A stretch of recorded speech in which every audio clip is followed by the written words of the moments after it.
What health problem did you have? I had measles when I was 18. How did you have that health problem?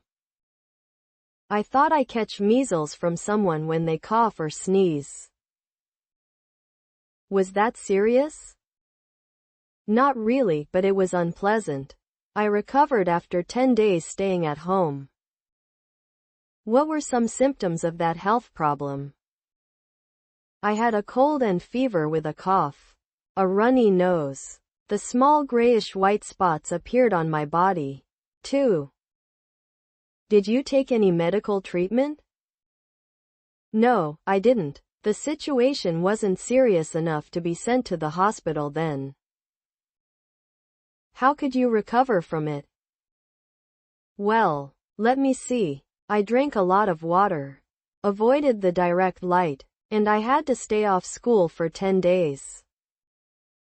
What difficulties did you face because of that problem? I couldn't go out for a few days, which was boring. I'm not allowed to play outside and I felt so bad about it. What do people do to prevent that health problem? By having measles vaccine. Is that health problem common in your country? Not really, due to the effectiveness of vaccination.